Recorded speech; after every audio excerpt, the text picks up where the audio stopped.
Kiai Haji Hasyim Asy'ari merupakan ulama yang sangat terkenal mumpuni dalam ilmu hadis.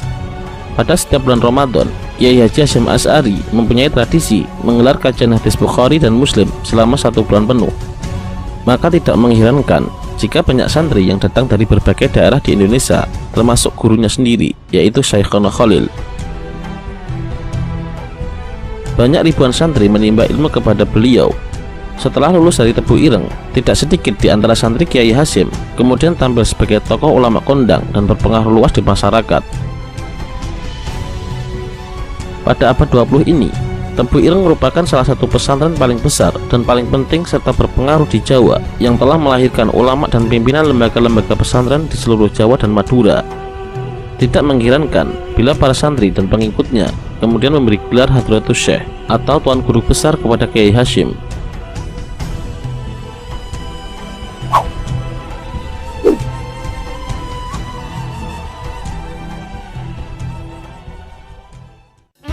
Karena pengaruh Kiai Hasyim yang begitu kuat, keberadaan beliau menjadi perhatian serius penjajah. Baik penjajah Belanda maupun Jepang berusaha untuk merangkulnya. Di antaranya ia pernah dianugerahi bintang jasa pada tahun 1937, akan tetapi beliau menolaknya. Justru Kiai Hasyim Asy'ari sempat membuat Belanda kelimpungan. Pertama, ketika beliau memfatwakan bahwa perang melawan Belanda adalah jihad, Belanda kemudian sangat kerepotan karena perlawanan gigih melawan penjajah muncul di mana-mana. Kedua, Kiai Hasyim juga pernah mengharamkan naik haji memakai kapal Belanda. Fatwa tersebut ditulis dalam bahasa Arab dan disiarkan oleh Kementerian Agama secara luas, sehingga penguasa Belanda menjadi bingung karena banyak umat Islam yang telah mendaftarkan diri kemudian mengundurkan niatnya. Kependudukan tentara Jepang di Indonesia menandai datangnya masa baru bagi kalangan Islam. Berbeda dengan Belanda yang represif terhadap Islam, Jepang menggabungkan kebijakan represif dan kooptasi. Hal ini sebagai upaya dari Jepang untuk memperoleh dukungan dari pimpinan Muslim. Namun tetap saja banyak perlakuan represif terhadap masyarakat pribumi yang dilakukan oleh tentara Jepang apabila menentang kehendaknya. Salah satu perlakuan represif Jepang adalah penahanan terhadap Hadratus Syekh Hasyim Asy'ari.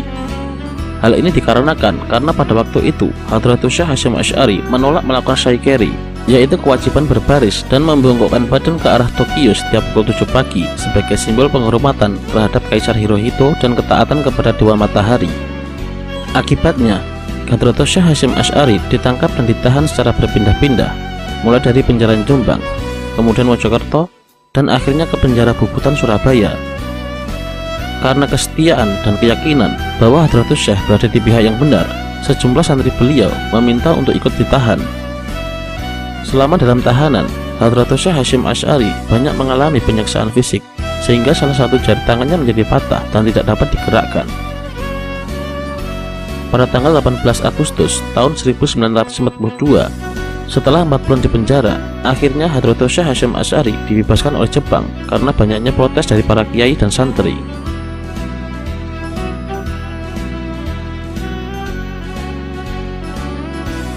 Pada tanggal 22 Oktober tahun 1945, ketika tentara Nika yang dibentuk oleh pemerintah Belanda membonceng pasukan sekutu yang dipimpin oleh Inggris berusaha melakukan agresi ke tanah Jawa, khususnya Surabaya. Mereka beralasan untuk mengurus tawanan Jepang, padahal yang sebenarnya untuk menguasai Indonesia kembali. Untuk menjaga marwah dan juga kehormatan karena bangsa Indonesia pada waktu telah merdeka, Hadratus Syekh Hasyim Asy'ari kemudian menyerukan resolusi jihad melawan pasukan gabungan Nika dan Inggris. Beliau menyatakan perang mempertahankan tanah air adalah bagian dari jihad. Akibatnya meletuslah perang antara masyarakat Jawa Timur dengan tentara Nika dan Inggris pada tanggal 10 November tahun 1945. Umat Islam yang mendengar resolusi jihad itu keluar dari kampung-kampung dengan membawa senjata apa adanya untuk melawan pasukan gabungan Nika dan Inggris. Peristiwa tanggal 10 November kemudian diperingati sebagai Hari Pahlawan Nasional.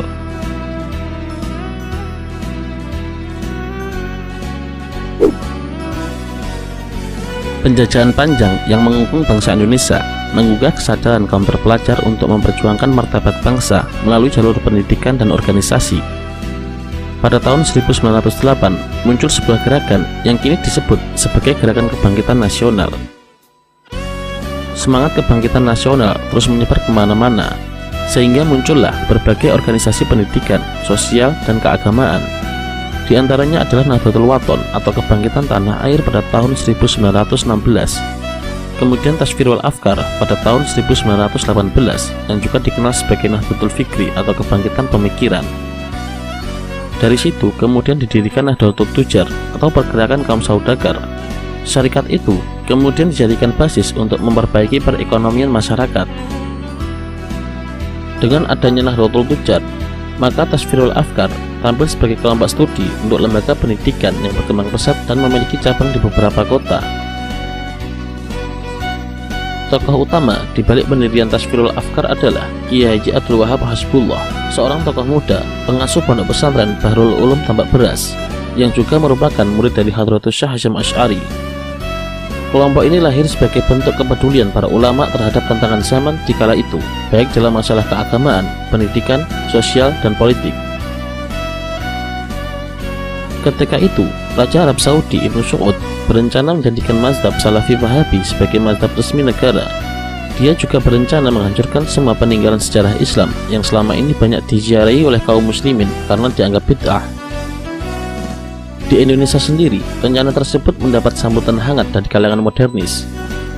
Namun sebaliknya, kalangan pesantren yang sangat menghormati keberagaman menolak dengan alasan adanya pembatasan mazhab dan penghancuran warisan peradaban Islam. Sebagai akibatnya, kalangan pesantren dikeluarkan dari keanggotaan Kongres Al-Islam serta tidak dilibatkan sebagai delegasi dalam Muktamar A'lam Islami atau Kongres Islam Internasional di Mekah yang akan mengesahkan keputusan tersebut. Didorong oleh rasa semangat menciptakan kebebasan bermadzhab serta rasa kepedulian terhadap pelestarian warisan peradaban Islam, maka Hadratus Syekh Hasyim Asy'ari bersama para pengasuh pesantren lainnya membuat delegasi yang dinamai Komite Hijaz.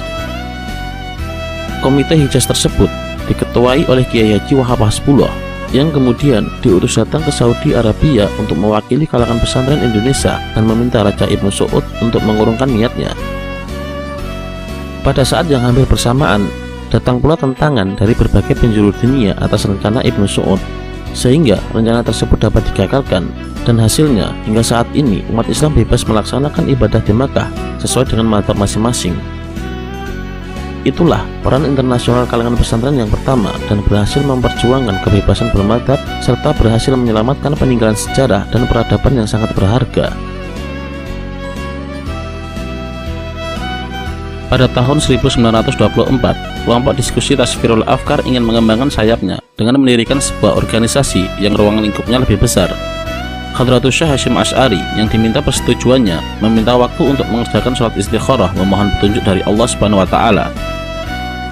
Dinanti-nanti sekian lama, petunjuk itu belum juga datang, sehingga menyebabkan Hadratus Syekh sangat gelisah. Dalam hati kecilnya, beliau ingin berjumpa dengan gurunya, Syekhona Khalil Bangkalan.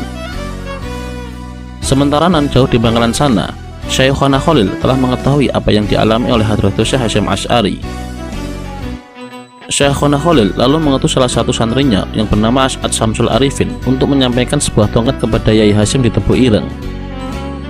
As'ad Syamsul Arifin juga dipesani agar setiba di Tebu Ireng untuk membacakan surat Toha ayat 23 kepada Yai Hasyim.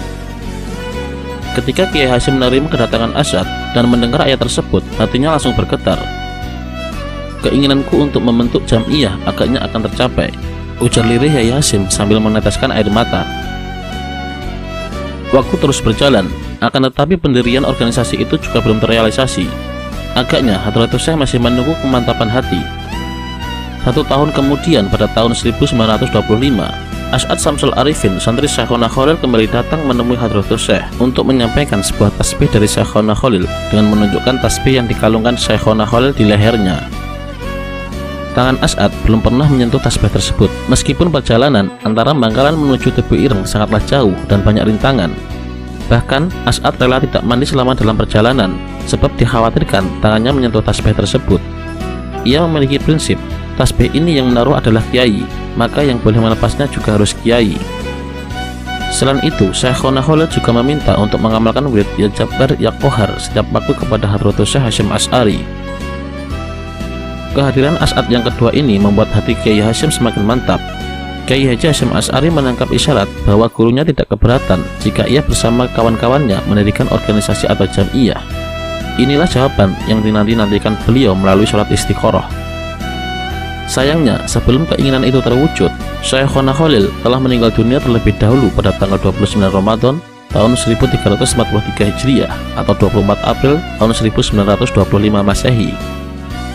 Kemudian pada tanggal 16 Rajab 1344 Hijriah atau 31 Januari 1926 Masehi, organisasi tersebut secara resmi didirikan dengan nama Nahdlatul Ulama, yang artinya kebangkitan ulama, di kota Surabaya. Kiai Haji Hasyim Asy'ari dipercaya sebagai Rais Akbar pertama. Kelak Jam'iyah ini menjadi sebuah organisasi dengan anggota terbesar di Indonesia, bahkan di Asia. Di kalangan Nahdiyin dan ulama pesantren, Kiai Haji Hasyim Asy'ari dijuluki Hadratus Syekh, yang berarti Maha Guru. Pada tanggal 7 November tahun 1945, 3 hari sebelum meletusnya Perang 10 November di Surabaya, umat Islam membentuk partai politik bernama Majelis Syuro Muslim Indonesia atau Masyumi. Pembentukan Masyumi merupakan salah satu langkah konsolidasi umat Islam dari berbagai faham.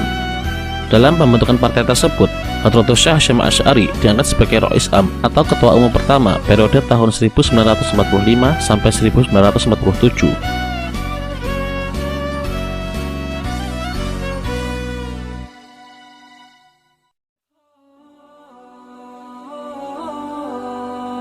Sebagai sosok yang memiliki kedalaman dan keluasan ilmu, Hadratus Syekh Hasyim Asy'ari juga memiliki beberapa karya yang merupakan curahan dari pemikiran-pemikiran beliau.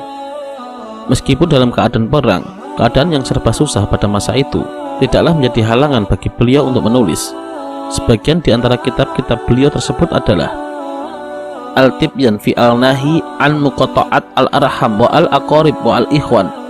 Secara umum, kitab ini berisi pentingnya membangun persaudaraan di tengah perbedaan, serta bahaya memutus tali persaudaraan. Muqaddimah Al-Qanun Al-Asasi li Jam'iyah Nahdlatul Ulama. Kitab ini berisi tentang pemikiran dasar Nahdlatul Ulama yang terdiri dari ayat-ayat Al-Quran dan pesan-pesan penting yang melandasi berdirinya Nahdlatul Ulama. Kitab ini sangat penting dalam rangka memberikan fundament yang kuat tentang paham agama yang akan dijadikan pijakan umat. Risalah fi Ta'qid Al-Akhyi Bimadzhab Al-A'imah Al-Arba'ah, yang berisi tentang pentingnya berpedoman kepada 4 imam mazhab.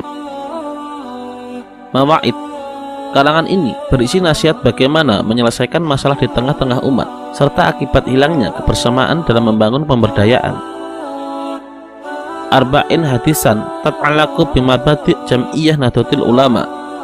Karya ini berisi 40 hadis yang harus dipedomani oleh Nahdlatul Ulama. Hadis-hadis tersebut berisi pesan untuk meningkatkan ketakwaan dan kebersamaan dalam hidup yang harus menjadi pondasi kuat bagi setiap umat dalam mengarungi kehidupan. An-Nur Al-Mubin fi Mahabbati Syahid Al-Mursalin. Kitab ini merupakan seruan untuk mencintai Nabi Muhammad SAW dengan cara mengirimkan sholawat dan mengikuti segala ajarannya. Selain itu, kitab ini juga berisi tentang biografi Nabi Muhammad SAW dan akhlak beliau yang begitu mulia. Al-Tanbihat Al-Wajibat Liman Yasna Al-Maulid Bi Al-Munkarat. Kitab ini berisi peringatan tentang hal-hal yang harus diperhatikan saat merayakan Maulid Nabi. Risalah Al-Sunnah wa Al-Jamaah Fi Hadis Al-Mawa wa Asyurut Al-Sa'ah wa Bayani Mafhum Al-Sunnah wa Al-Bid'ah. Kitab ini merupakan salah satu kitab yang sangat penting karena di dalamnya berisi perbedaan antara sunnah dan bid'ah. Kemudian juga menjelaskan tentang hakikat faham Ahlus Sunnah wal Jamaah dan menjelaskan tentang tanda-tanda akhir zaman. Ziyadat Ta'liqat ala Manzumah Syekh Abdullah bin Yasin Al-Pasuruan. Kitab ini berisi perdebatan Hadratus Syekh Hasyim Asy'ari dengan Syekh Abdullah bin Yasin. Tau'il Misbah fi Bayan Ahkam Al-Nikah. Kitab ini berisi hal-hal yang berkaitan dengan pernikahan, baik dari segi hukum, syarat, rukun, hingga hak-hak dalam pernikahan. Adz-Dzurah Al-Muntashirah fi Masail Tis'a Asyarah. Kitab ini berisi 19 masalah tentang kajian wali dan thariqat. Ar-Risalah fi Al-Aqaid. Kitab ini ditulis dalam bahasa Jawa, berisi masalah-masalah yang berkaitan dengan tauhid.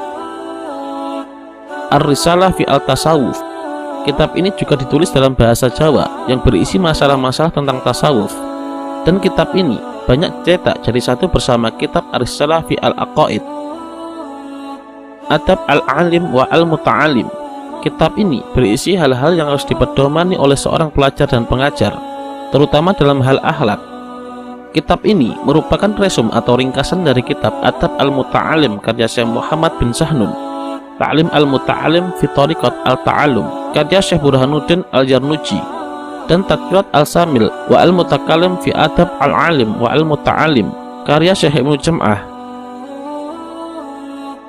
Selain 14 karya di atas, masih terdapat beberapa karya beliau yang masih berupa manuskrip dan belum diterbitkan, antara lain Hasyiat Al-Fat Al-Rahman Bisyarah Ar-Risalah Al-Wali Ruslan di Syekh Al-Islam Zakaria Al-Ansari, Ar-Risalah At-Tauhidiyah, Al-Qalaid fi Bayan Mayajib min Al-Aqaid, Ar-Risalah Al-Jama'ah, Tamyus Al-Haq min Al-Batil, Al-Jayus fi Ahkam Al-Nukus, dan Manasik Sugro.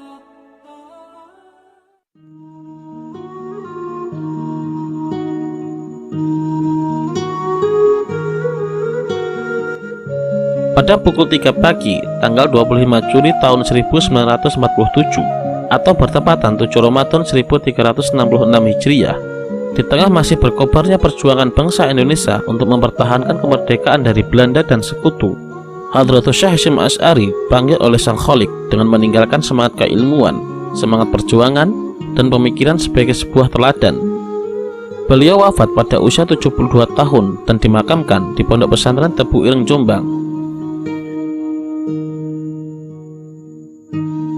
Atas jasa-jasa beliau selama perang kemerdekaan melawan penjajah, maka Presiden Soekarno melalui keputusan presidennya menetapkan bahwa Hadratus Syekh Hasyim Asy'ari sebagai pahlawan nasional. Semoga Allah merahmati dan meninggikan derajat beliau. Amin.